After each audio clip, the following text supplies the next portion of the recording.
ಕಾನೂನು ಬಾಹಿರವಾಗಿ ಇವರು ಈ ದೇಶದಲ್ಲಿ ಚಳವಳವನ್ನ ಮಾಡದಂತ ಪಟಿಂಗರು. ಮತ್ತೆ ಬಾಯಲ್ಲೇನೋ ಸಂವಿಧಾನ, ಕಾನೂನು, ಕೇಂದ್ರ ಸರ್ಕಾರ ಮಾತು ತಪ್ಪಿದೆ. ಕಳ್ಳನ ಮಕ್ಕಳ ನೀವು ಮಾತಿಗೆ ತಕ್ಕಾಗಿ ಎಷ್ಟು ನಡ್ಕೊಂಡಿದ್ದೀರಿ? ಸರ್ಕಾರದ ಪರ್ಮಿಷನ್ ತಗೊಂಡಿದ್ರೇನೋ?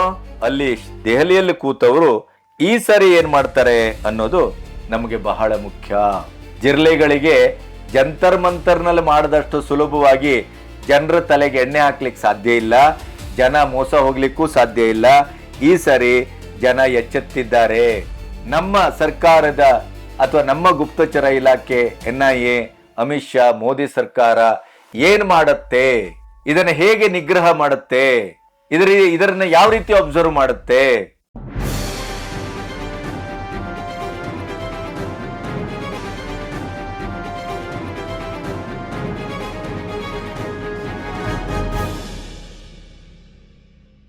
ನಮಸ್ತೆ, ಬಿ ಗಣಪತಿ ನ್ಯೂಸ್ ಚಾನೆಲ್ಗೆ ಸ್ವಾಗತ. ಮತ್ತೆ ಸಿಜೆಪಿ ಬೀದಿಗಿಳಿಯಲಿಕ್ಕೆ ರೆಡಿಯಾಗಿದೆ ಅಥವಾ ಬೀದಿಯಲ್ಲೇ ನಿಂತಿದೆ.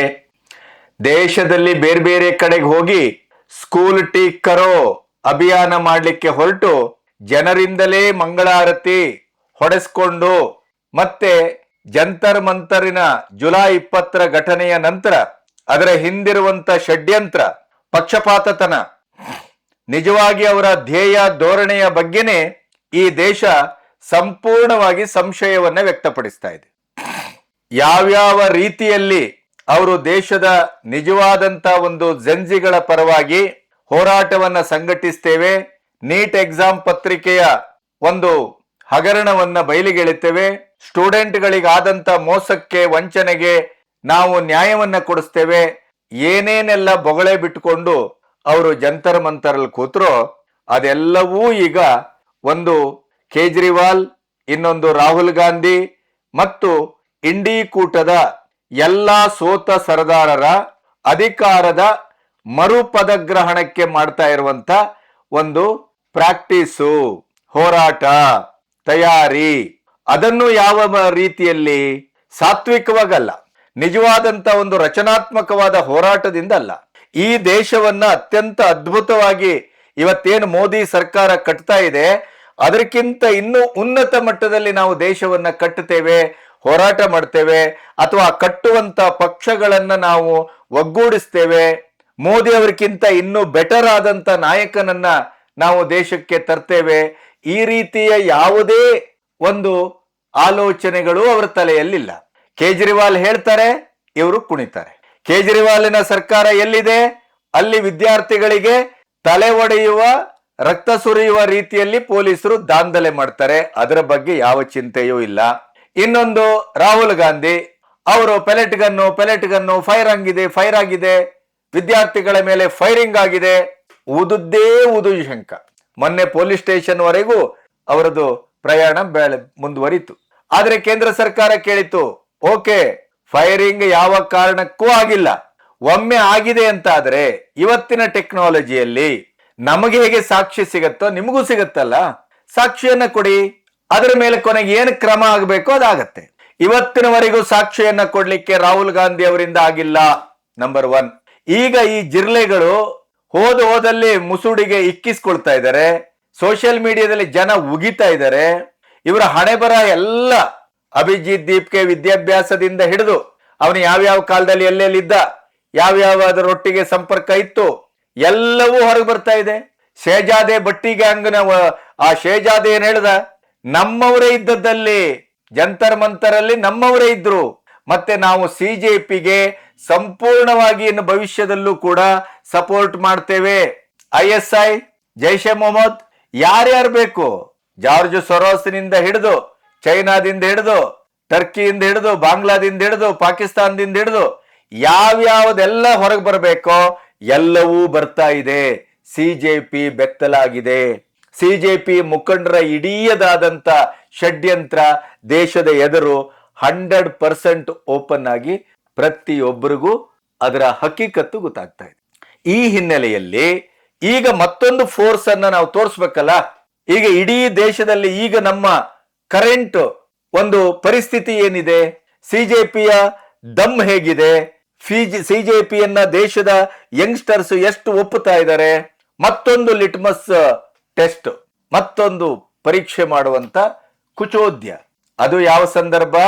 ಇದೇ ಸೆಪ್ಟೆಂಬರ್ 5, ಸೆಪ್ಟೆಂಬರ್ 12, 13, 18ನೇ ಬ್ರಿಕ್ಸ್ ಸಮ್ಮಿಟ್.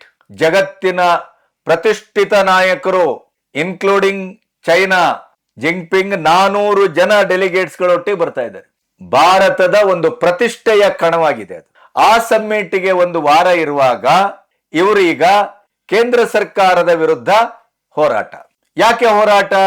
ಉದ್ದೇಶ ಏನು? ಏನ್ ಮಾಡ್ಲಿಕ್ಕೆ ಹೊರಟಿದ್ದಾರೆ? ಈ ಎಲ್ಲ ವಿವರಗಳನ್ನ ನಿಮ್ಮೊಟ್ಟಿಗೆ ಹಂಚ್ಕೋಬೇಕು. ಇಲ್ಲಿಯವರೆಗೆ ನನ್ನ ಚಾನೆಲ್ ಅನ್ನ ಸಬ್ಸ್ಕ್ರೈಬ್ ಮಾಡದೇ ಇದ್ರೆ ಸಬ್ಸ್ಕ್ರೈಬ್ ಮಾಡಿ. ಅದರ ಜೊತೆಗೆ ಸ್ವತಂತ್ರ ಪತ್ರಿಕೋದ್ಯಮಕ್ಕೆ ಆರ್ಥಿಕವಾಗಿ ಬೆಂಗಾವಲಾಗಿ. ಹಾಗೇನೆ ಈ ಸಿಜೆಪಿಯ ಉಪಟಳ, ಈ ಸಿಜೆಪಿಯ ಗದ್ದಲ ಗೊಂದಲ, ಶಿಕ್ಷಕರಿಗೆ ಹೋಗಿ ಧಮಕಿ ಹಾಕುವುದು, ಯಾವ್ಯಾವುದೋ ಶಾಲೆಯಲ್ಲಿ ಯಾವ್ಯಾವುದೋ ವಿದ್ಯಾರ್ಥಿಗಳನ್ನ ಕೂಡಿಸ್ಕೊಂಡು ಅವರಿಗೆ ಚಾಕ್ಲೇಟಿನ ಆಮಿಷ ತೋರಿಸಿ ಮಾಡಬಾರದನ್ನು ಮಾಡುವುದು, ಸೋಷಿಯಲ್ ಮೀಡಿಯಾದಲ್ಲಿ ಬೆತ್ತಲಾಗುವುದು, ಇಂಥ ಒಂದು ವಿಚಿತ್ರಕಾರಕವಾದಂತ ಮತ್ತು ಅತ್ಯಂತ ದಡ್ಡತನದ, ತಾವು ಏನು ಮಾಡ್ತಾ ಇದ್ದೇವೆ, ತಾವು ಎಲ್ಲಿಗೆ ಹೋಗ್ತಾ ಇದ್ದೇವೆ, ತಮ್ಮ ಉದ್ದೇಶ ಏನು, ಒಂದು ಅವರಿಗೆ ಸ್ಪಷ್ಟತೆ ಇಲ್ಲ. ಮತ್ತೆ ಒಂದೇ ಒಂದು ಸ್ಪಷ್ಟತೆ ಏನು? NDA ಸರ್ಕಾರ, ಮೋದಿ ಸರ್ಕಾರ, ಅಮಿತ್ ಶಾ ಮತ್ತು ಬಿಜೆಪಿಯ ವಿರುದ್ಧ, ಅಮಿತ್ ಶಾ ವಿರುದ್ಧ, ಮೋದಿಯವರ ವಿರುದ್ಧ ಷಡ್ಯಂತ್ರವನ್ನ ರೂಪಿಸುವಂತ ಒಂದು ರ್ಯಾಕೆಟ್ ಇದು. ಇದು ಕೇಜ್ರಿವಾಲ್ ಸ್ಪಾನ್ಸರ್ಡ್. ಅದು ಬಿಟ್ರೆ ವಿದೇಶಿ ಶಕ್ತಿಗಳು ಇದರೊಟ್ಟಿಗಿದ್ದಾರೆ. ಮತ್ತೆ ಇಂಡಿ ಕೂಟ ಇದೆ. ರಾಹುಲ್ ಗಾಂಧಿ ಅವರ ಪರೋಕ್ಷ ನಾಯಕತ್ವವೂ ಇದೆ. ಸೊ ಇವೆಲ್ಲದರ ಹಿನ್ನೆಲೆಯಲ್ಲಿ ಇವರಿಗೆ ಹೊರಟಿರೋ ಉದ್ದೇಶ ಏನು? 2.0. ನೀವು ಕೊಟ್ಟ ಮಾತನ್ನ ನಡೆಸ್ಕೊಂಡಿಲ್ಲ, ನೀವು ಆಶ್ವಾಸನೆಯನ್ನ ಈಡೇರಿಸಿಲ್ಲ, ಆದ್ರಿಂದ ನಾವು ಮತ್ತೆ ಈಗ ಜಂತರ್ ಮಂತರ್ ಅಲ್ಲ, ಇಂಡಿಯಾ ಗೇಟ್ ಇಂದ ದೆಹಲಿಯ ಪೊಲೀಸ್ ಹೆಡ್ ಕ್ವಾರ್ಟರ್ಸ್ ವರೆಗೆ ನಮ್ಮ ಜಾಥಾ ಶಾಂತಿಯುತವಾಗಿ ಮಾಡ್ತೇವೆ.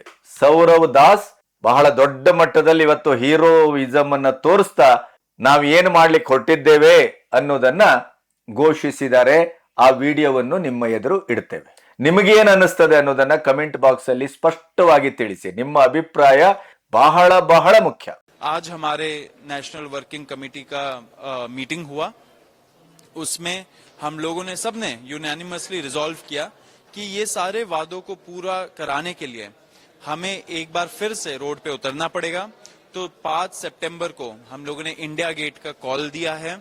सारे युवाओं से, सारे कॉकरोचेस से, सारे स्टूडेंट से, स्टूडेंट ऑर्गेनाइजेशन से, एंड जो भी हम लोगों के मुद्दों को सपोर्ट करता है, उन सभी से अपील है कि 5 तारीख को बड़े से बड़े संख्या में आप इंडिया गेट में गैदर करिए.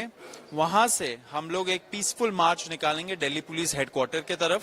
एंड ये मार्च लीड करेंगे जो फैमिलीज है नीट विक्टिम्स के, और जो जुलाई 20 का जो पुलिस बर्बरता हुआ था उसमें जो विक्टिम्स है वो लीड करेंगे. तो उनके साथ साथ चल के हम लोग अपने डिमांड्स मांगेंगे. सरकार को फिर से हम लोग मजबूर करेंगे कि जो उन्होंने वादे किए थे उस पे वो अमल करे. ನಂಬರ್ 1 FIR ನೋಡಿ. FIR ಹಾಕುವುದಿಲ್ಲ ಅಂತ ಹೇಳಿದ್ರಿ, ನೀವು FIR ಹಾಕ್ತಾ ಇದ್ದೀರಿ. ನಂಬರ್ 2, 20 ಜನ ಏನು ಆತ್ಮಹತ್ಯೆ ಮಾಡ್ಕೊಂಡಿದ್ದಾರೆ ಅವರಿಗೆ ಸಂತ್ರಸ್ತ ಕುಟುಂಬಕ್ಕೆ ಪರಿಹಾರ ಕೊಡ್ತೇನೆ ಅಂತ ಹೇಳಿದ್ರಿ, ಪರಿಹಾರ ಕೊಟ್ಟಿಲ್ಲ. ಈ ಎಲ್ಲ ಧೋರಣೆಗಳನ್ನ ಇಟ್ಕೊಂಡು ಈಗ ಹೋರಾಟಕ್ಕೆ ಇಳಿದಿದ್ದಾರೆ. ಹಾಗಾದ್ರೆ ಈಗ ಸರ್ಕಾರ ಮಾತಿಗೆ ತಪ್ಪಿದೆಯಾ? ಸರ್ಕಾರ ಮಾತಿಗೆ ತಪ್ಪಿದೆ ಅಂತ ಹೇಳುವ ನೈತಿಕತೆಯನ್ನ ಸಿಜೆಪಿ ಉಳಿಸ್ಕೊಂಡಿದ್ಯಾ? ಜಾರ್ಖಂಡ್ ಹೋದ್ರ ಇವರು? ಇಲ್ಲ. ಆಮೇಲೆ ಇವರು ತೆಲಂಗಾಣದಲ್ಲಿ ಕುತ್ತಿಗೆ ಹಿಡಿದ್ರು, ಜಾರ್ಖಂಡ್ ಅಲ್ಲಿ ತಲೆ ಹೊಡೆದ್ರು, ಪಂಜಾಬ್ನಲ್ಲಿ ಪೊಲೀಸರು ಅಟ್ಟಿಸ್ಕೊಂಡು ಹೊಡೆದ್ರು. ಇವರದೇ ಕೇಜ್ರಿವಾಲ್ ಸರ್ಕಾರ. ಇನ್ನೊಂದು KPSC ಹಗರಣ ಬೆಂಗಳೂರಿನಲ್ಲಿ ಇನ್ನಿಲ್ಲದ ಹಾಗೆ ಅದೊಂದು ರಾಷ್ಟ್ರೀಯ ಹಗರಣವಾಗಿ ಕಾಣಿಸ್ಕೊಳ್ತಾ ಇದೆ. ಇವರು ಎಲ್ಲಿಯೂ ತಲೆ ಹಾಕಿಲ್ಲ. ಅಷ್ಟೇ ಅಲ್ಲ, ಒಂದು ಮಾತನ್ನು ಅದರ ಬಗ್ಗೆ ಆಡಿಲ್ಲ. ಹಾಗಾದ್ರೆ ಇವರ ನೈತಿಕತೆ ಏನು? ಈ ದೇಶ ಪ್ರಶ್ನಿಸ್ತಾ ಇದೆ. ನಿಜವಾಗಿಯೂ ವಿದ್ಯಾರ್ಥಿಗಳು, ಯುವ ಮೋರ್ಚಾ, ಯುವಕರು, ಯುವ ಸಮುದಾಯದ ಭವಿಷ್ಯದ ಬಗ್ಗೆನೇ ನಿಮ್ಮ ಚಿಂತನೆ ಗಾಢವಾಗಿದೆ ಅನ್ನುವುದಾದರೆ, ಯಾವುದೇ ಗೂಢವಾದಂತ ಪೊಲಿಟಿಕಲ್ ಅಜೆಂಡಾ ಇಲ್ಲ ಅಂತಾದ್ರೆ, ನೀವು ತೆಲಂಗಾಣಕ್ಕೂ ಹೋಗ್ತಿದ್ರಿ, ಜಾರ್ಖಂಡ್ಗೂ ಹೋಗ್ತಿದ್ರಿ, ಪಂಜಾಬ್ಗೂ ಹೋಗ್ತಿದ್ರಿ, ನೀವು ಕರ್ನಾಟಕಕ್ಕೂ ಬರ್ತಿದ್ರಿ. ಬಿಟ್ಟು ಮಹಾರಾಷ್ಟ್ರಕ್ಕೆ ಹೋಗ್ತೀರಿ, ನೀವು ವೆಸ್ಟ್ ಬೆಂಗಾಲ್ಗೆ ಹೋಗ್ತೀರಿ, ರಾಜಸ್ಥಾನಕ್ಕೆ ಹೋಗ್ತೀರಿ, ಉತ್ತರ ಪ್ರದೇಶಕ್ಕೆ ಹೋಗ್ತೀರಿ. ಯಾಕೆ? ಅಲ್ಲಿ ಬಿಜೆಪಿ ಸರ್ಕಾರ ಇದೆ. ನಿಮ್ಮ ದರಿದ್ರ ಬುದ್ಧಿ, ನಿಮ್ಮ ಹಣೆ ಬರಹ, ನೀವು ಯಾರ್ಯಾರು ನಿಮ್ಮೊಟ್ಟಿಗಿದ್ದಾರೆ ಅದೆಲ್ಲವೂ ಬೆತ್ತಲಾಗಿದೆ. ಇನ್ನೇನು ಸರ್ಕಾರವನ್ನ ಪ್ರಶ್ನಿಸ್ತೀರಿ? ಎಫ್ಐಆರ್ ಗೆ ಸುಪ್ರೀಂ ಕೋರ್ಟ್ ಗೈಡ್ ಲೈನ್ ಪ್ರಕಾರ ಸರ್ಕಾರ ಮಾಡ್ತಾ ಇದೆ. ಏನ್ ಹೇಳಿದೆ ಸುಪ್ರೀಂ ಕೋರ್ಟ್? ನಂಬರ್ 1, ಸ್ಟೂಡೆಂಟ್ಸ್ ಗಳನ್ನ ಬಿಟ್ಟುಬಿಡಿ, ಸ್ಟೂಡೆಂಟ್ಸ್ ಗಳನ್ನ ಪರಿಶೀಲನೆ ಮಾಡಿ, ಅಪ್ರಾಯಸ್ಥರನ್ನ ಬಿಟ್ಬಿಡಿ.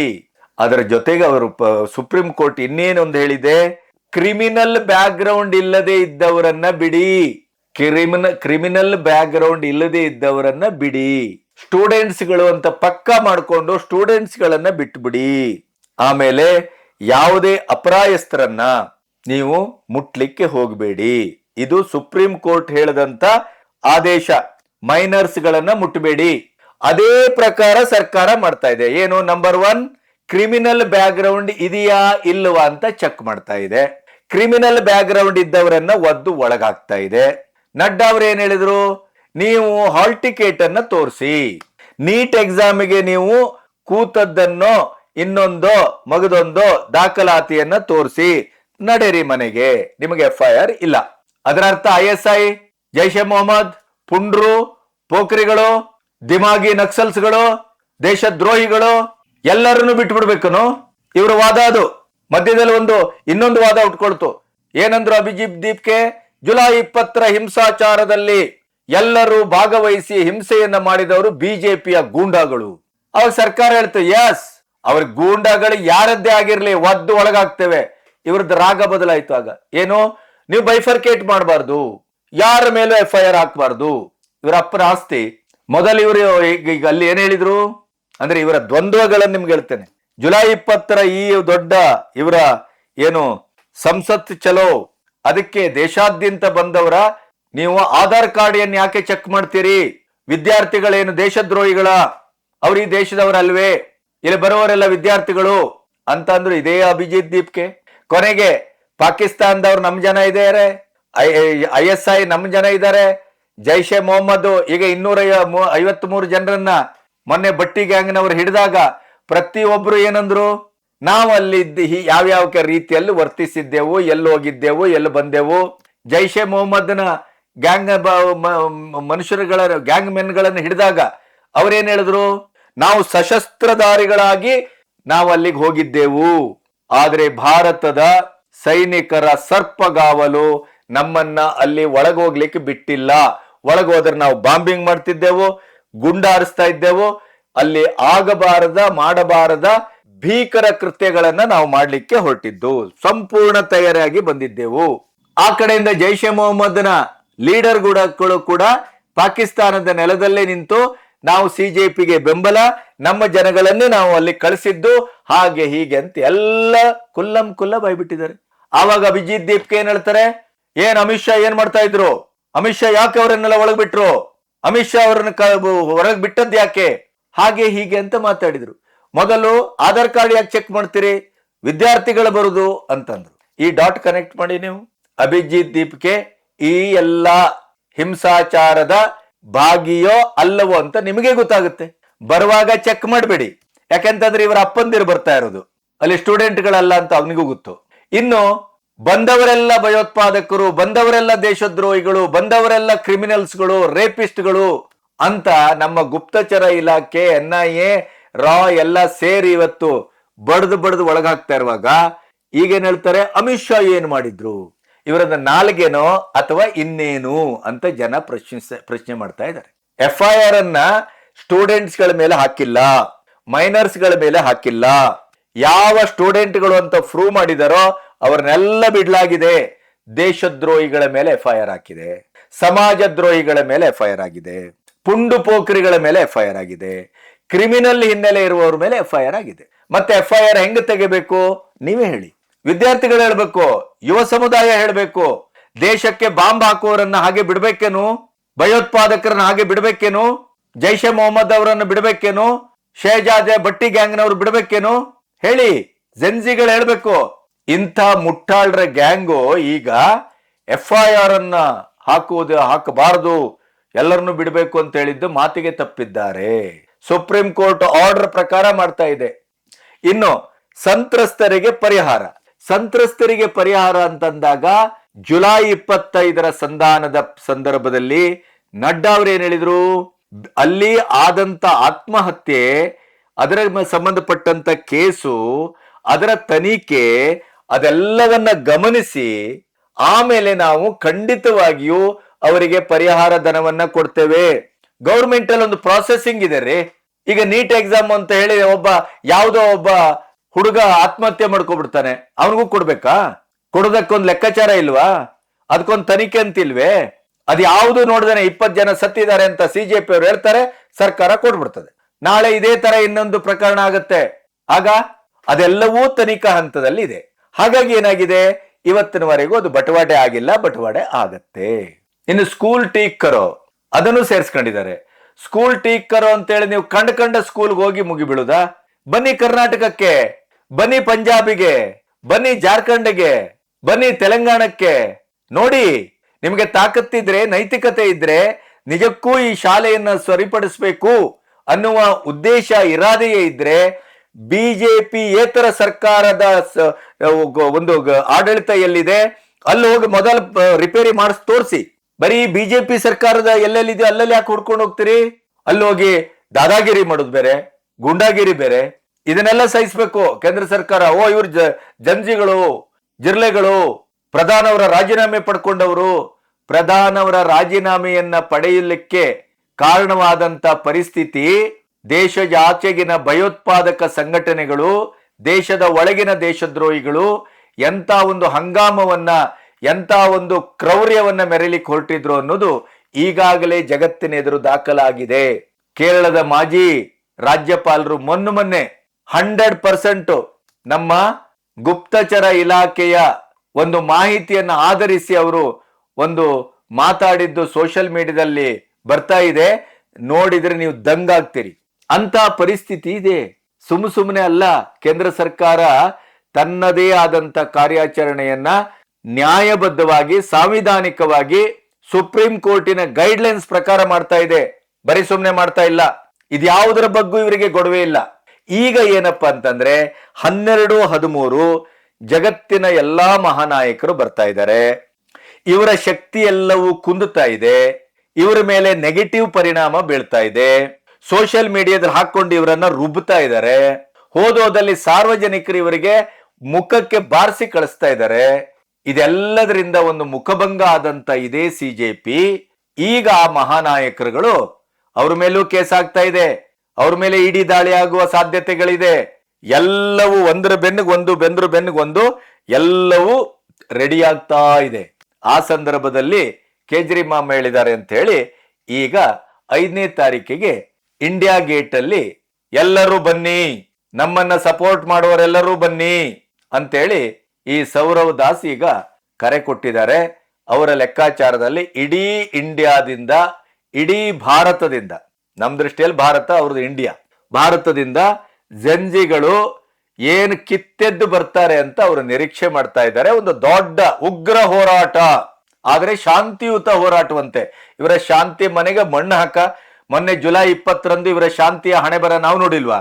ಆಮೇಲೆ ಈಗಾಗಲೇ ದೆಹಲಿಯ ಪೊಲೀಸ್ ಕಮಿಷನರ್ ಆರ್ಡರ್ ಮಾಡಿದ್ದಾರೆ. ಅವ್ರು ಯಾರು ಬರ್ತಾರೆ, ಎಲ್ಲಿಗೆ ಹೋಗ್ತಾರೆ, ಏನ್ ಕತೆ, ಅವರ ವಸತಿ ಏನು, ಅದೆಲ್ಲವನ್ನ ಚೆಕ್ ಮಾಡಿ ಈಗಾಗಲೇ ಗುಪ್ತಚರ ಇಲಾಖೆ ತನ್ನ ಇಡೀ ಸರ್ಪಗಾವಲು, ತನ್ನ ಇಡೀದಾದಂತ ಒಂದು ಹುಡುಕಾಟ ಅದೆಲ್ಲವನ್ನು ಮಾಡ್ತಾ ಇದೆ. NIA ಮಾಡ್ತಾ ಇದೆ, ರಾ ಮಾಡ್ತಾ ಇದೆ. ನನ್ನ ತಿಳುವಳಿಕೆ ಸರಿಯಾಗಿದ್ರೆ ಸರ್ಕಾರ ಜಂತರ್ ಮಂತರ್ನ ಪ್ರಕರಣದಲ್ಲಿ ಏನು ಅನುಭವಿಸಿತು, ಯಾವ್ಯಾವ ರೀತಿಯಲ್ಲಿ ತನ್ನ ನಡವಳಿಕೆಯಲ್ಲಿ ಫೇಲ್ ಆಯ್ತೋ, ಅಥವಾ ನಾವು ರೋಪ್ ಕೊಟ್ಟು ನಾವು ಹೊಡೆಸ್ಕೊಂಡೇವೋ, ಕೋಲ್ಕೊಟ್ಟು ಪೆಟ್ಟಿಂದ ಹಾಗೆ, ಅವೆಲ್ಲವೂ ಅನುಭವ ಆಗಿದೆ. ಇವರ ಹಣೆ ಬರ ಗೊತ್ತಾಗಿದೆ. ಆದ್ರಿಂದ ಈ ಸರಿ ಇವರ ಉದ್ದೇಶ ಈಡೇರಿಸ್ತೀವೆ ಅಂತ ಹೊರಟಂತ 2.0 ಅಂತ ಏನಿದೆ ಉಗ್ರ ಹೋರಾಟ, ಅದು ಉಗ್ರ ಹೋರಾಟದ ಮಟ್ಟಕ್ಕೆ ಹೋಗ್ಲಿಕ್ಕೆ ಸರ್ಕಾರ ಅಲ್ಲಿ ಕಡ್ಲೆಪುರಿ ತಿಂತಾ ಇದೆ ಅಂತ ನಾನಂತೂ ನಂಬೋದಿಲ್ಲ. ಖಂಡಿತವಾಗಿ ಇವರ ಮೇಲೆ ಹದ್ದಿನ ಕಣ್ಣು ಈಗಾಗಲೇ ಇಟ್ಟಾಗಿದೆ. ಇವರ ಉದ್ದೇಶ ಏನು ಅಂತ ಸರ್ಕಾರಕ್ಕೆ ಅರ್ಥವೂ ಆಗಿದೆ. ಇವರ ಉದ್ದೇಶ ಈಗ ಬ್ರಿಕ್ಸ್ ಸಮ್ಮೇಳನದ ಸಂದರ್ಭದಲ್ಲಿ ಇವರು ಒಂದು ದಿನಕ್ಕೆ ಮುಗಿಸುವ ಅಂದಾಜ್ನವರಲ್ಲ. ಇವರು ಲಾಸ್ಟ್ ಟೈಮ್ ಜಂತರ್ ಮಂತರ್ ಅಲ್ಲಿ ಪರ್ಮಿಷನ್ನೇ ತಗೊಳ್ದೇನೆ ಅನಧಿಕೃತವಾಗಿ ಕಾನೂನು ಬಾಹಿರವಾಗಿ ಇವರು ಈ ದೇಶದಲ್ಲಿ ಚಳವಳವನ್ನ ಮಾಡದಂತ ಪಟಿಂಗರು ಇವರು. ಮತ್ತೆ ಬಾಯಲ್ಲೇನೋ ಸಂವಿಧಾನ, ಕಾನೂನು, ಕೇಂದ್ರ ಸರ್ಕಾರ ಮಾತು ತಪ್ಪಿದೆ. ಕಳ್ಳನ ಮಕ್ಕಳ, ನೀವು ಮಾತಿಗೆ ತಕ್ಕಾಗಿ ಎಷ್ಟು ನಡ್ಕೊಂಡಿದ್ದೀರಿ? ಸರ್ಕಾರದ ಪರ್ಮಿಷನ್ ತಗೊಂಡಿದ್ರೇನೋ?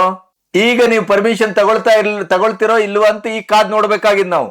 ಹಾಗಾಗಿ ಈ ಬ್ರಿಕ್ಸ್ ಸಮ್ಮೇಳನದ ಸಂದರ್ಭಕ್ಕೆ ತಕ್ಕಾಗಿ ಇವರು ಈಗ ಮಾಡ್ತಾ ಇರುವಂತ ಈ ಉಗ್ರ ಹೋರಾಟ ಕೇಂದ್ರ ಸರ್ಕಾರದ ಮೇಲೆ ಒಂದು ಕರಿನೆರಳನ್ನ, ಮತ್ತೆ ಭಾರತ ಹಿಂದೆ AI ಸಂಬಂಧಪಟ್ಟಂತ ಸಮ್ಮಿಟ್ ಮಾಡಿದಾಗ್ಲೂ ಕೊನೆ ಗಳಿಗೆಯಲ್ಲಿ ಕಾಂಗ್ರೆಸ್ ಬೆತ್ತಲೆ ಪ್ರತಿಭಟನೆ ಮಾಡಿ ದೇಶಕ್ಕೆ ಒಂದು ಕಳಂಕವನ್ನ ಮತ್ತು ಕೊಳಕನ್ನ, ಒಂದು ಕೆಟ್ಟ ಒಂದು ಚಹರೆಯನ್ನ ತರಲಿಕ್ಕೆ ಹೊರಟಿತ್ತಲ್ಲ, ಅದರಲ್ಲೂ ಕೊನೆಗೆ ಕಾಂಗ್ರೆಸ್ ಯಶಸ್ವಿ ಆಗಿಲ್ಲ. ಕಾಂಗ್ರೆಸ್ಸೇ ಜನರಿಂದ ಛೀ ಥೂ ಅಂತ ಉಗಿಸ್ಕೊಳ್ತು ಬಿಟ್ರೆ ಅದರಲ್ಲಿ ಏನು ಯಶಸ್ವಿ ಆಗಿಲ್ಲ.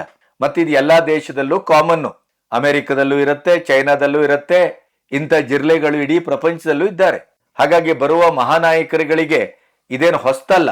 ಆದರೆ ಒಂದು ಪ್ರಪಂಚದ ನಕಾಶೆಯಲ್ಲಿ ಭಾರತವನ್ನ ಕೆಟ್ಟದ್ದಾಗಿ ಚಿತ್ರಿಸುವ, ಭಾರತದಲ್ಲಿ ಈಗ 5ನೇ ತಾರೀಕಿನ ಹೋರಾಟವನ್ನ ಮಾಡ್ಲಿಕ್ಕೆ ಬಿಡುವುದಿಲ್ಲ ಅಂತ ಸರ್ಕಾರ ಹೊರಟ್ರೆ, ನಮಗೆ ಸಾಂವಿಧಾನಿಕವಾಗಿ ದಕ್ಕಿದ ವಾಕ್ ಸ್ವಾತಂತ್ರ್ಯದ ಮೇಲೆ ದಾಳಿ, ಹಿಟ್ಲರ್ ಆಡಳಿತ, ಅದನ್ನೆಲ್ಲ ಮಾಡ್ಲಿಕ್ಕೆ ದಿಮಾಗಿ ನಕ್ಸಲ್ಸ್ಗಳಿದಾರಲ್ಲ, ನಮ್ಮ ಮಾಧ್ಯಮದಲ್ಲೂ ಇದ್ದಾರೆ, ಚಿತ್ರರಂಗದಲ್ಲಿ ಇದ್ದಾರೆ, ಬೇಕಾದ ಕಡೆ ಎಲ್ಲ ಕಡೆಯೂ ಇದ್ದಾರೆ. ಅವ್ರಿಗೆ ಇದೊಂದು ಹಬ್ಬ. ಮೋದಿ ಅವರ ಮೇಲೆ, ಅಮಿತ್ ಶಾ ಮೇಲೆ, NDA ಸರ್ಕಾರದ ಮೇಲೆ ಒಂದು ಕೆಸರೆರಚಲಿಕ್ಕೆ ಇದೊಂದು ಹಬ್ಬ. ಆದರೆ ಅಲ್ಲಿ ದೆಹಲಿಯಲ್ಲಿ ಕೂತವರು ಈ ಸರಿ ಏನ್ ಮಾಡ್ತಾರೆ ಅನ್ನೋದು ನಮಗೆ ಬಹಳ ಮುಖ್ಯ. ಜಿರ್ಲೆಗಳಿಗೆ ಜಂತರ್ ಮಂತರ್ನಲ್ಲಿ ಮಾಡದಷ್ಟು ಸುಲಭವಾಗಿ ಜನರ ತಲೆಗೆ ಎಣ್ಣೆ ಹಾಕ್ಲಿಕ್ಕೆ ಸಾಧ್ಯ ಇಲ್ಲ, ಜನ ಮೋಸ ಹೋಗ್ಲಿಕ್ಕೂ ಸಾಧ್ಯ ಇಲ್ಲ. ಈ ಸರಿ ಜನ ಎಚ್ಚೆತ್ತಿದ್ದಾರೆ. ಹಾಗಾಗಿ ಅವರ ಉಗ್ರ ಹೋರಾಟಕ್ಕೆ ನಮ್ಮ ಸರ್ಕಾರದ ಅಥವಾ ನಮ್ಮ ಗುಪ್ತಚರ ಇಲಾಖೆ, NIA, ಅಮಿತ್ ಶಾ, ಮೋದಿ ಸರ್ಕಾರ ಏನ್ ಮಾಡುತ್ತೆ, ಇದನ್ನ ಹೇಗೆ ನಿಗ್ರಹ ಮಾಡುತ್ತೆ, ಇದರನ್ನ ಯಾವ ರೀತಿ ಅಬ್ಸರ್ವ್ ಮಾಡುತ್ತೆ ಅನ್ನೋದು ಈಗ ಬಹಳ ದೊಡ್ಡ ಕುತೂಹಲ. ಅಡಿಗೆ ಬಿದ್ರು ಮೀಸೆ ಮಣ್ಣಾಗಿಲ್ಲ ಅಂತ ಹೊರಟಂತ ಈ ದರಿದ್ರ ಜಿರ್ಲೆಗಳನ್ನ ಈ ಸರಿ ಅದನ್ನ ಸರಿಯಾಗಿ ಹಿಚಿಕೆ ಹಾಕದೇ ಇದ್ರೆ ಬಹಳ ಕಷ್ಟ ಇದೆ. ಯಾಕೆಂತಂದ್ರೆ ಇವರು ತಾವೇ ಗೆದ್ದಿದ್ದೇವೆ, ತಾವೇ ಮೋದಿಯನ್ನ ಮಣಿಸಿದ್ದೇವೆ ಅನ್ನುವಂತ ಒಂದು ದುರಹಂಕಾರದಲ್ಲಿ ಈಗಲೂ ಇದ್ದಾರೆ, ಆ ಭ್ರಮೆಯಲ್ಲಿದ್ದಾರೆ. ಆ ಭ್ರಮೆಯ ಮುಖವಾಡವನ್ನ, ಆ ಭ್ರಮೆಯ ಇಡೀಯದಾದಂತ ಅಹಂಕಾರದ ಕವಚವನ್ನ ಈ ಸರಿ ದೆಹಲಿ ಸರ್ಕಾರ, ಕೇಂದ್ರ ಸರ್ಕಾರ ಅದನ್ನ ಕಳಚಿ ನಿಲ್ಲಿಸಲೇಬೇಕಾದಂತ ಅನಿವಾರ್ಯತೆ ಇದೆ. ನಮಗೇನೆ ರಕ್ತ ಕುದೀತದೆ, ಇನ್ನು ಅಲ್ಲಿ ಕೂತವ್ರ ಪರಿಸ್ಥಿತಿ ಹೇಗಿರಬೇಕು? ಹಾಗಾಗಿ ಈ ಸರಿ ಜಿರ್ಲೆಗಳು ಅಷ್ಟು ಸುಲಭದಲ್ಲಿ ಮೀಸೆ ನಾವು ದೂಡ್ತೇವೆ, ಹೊಕ್ಕಿಸ್ತೇವೆ ಅಂತ ಹೊರಟಿದಾರಲ್ಲ, ಅವರ ಮರ್ದನ ಆಗುವ ಎಲ್ಲಾ ಲಕ್ಷಣಗಳು ಕಾಣ್ತಾ ಇದೆ. ನಮಸ್ತೆ.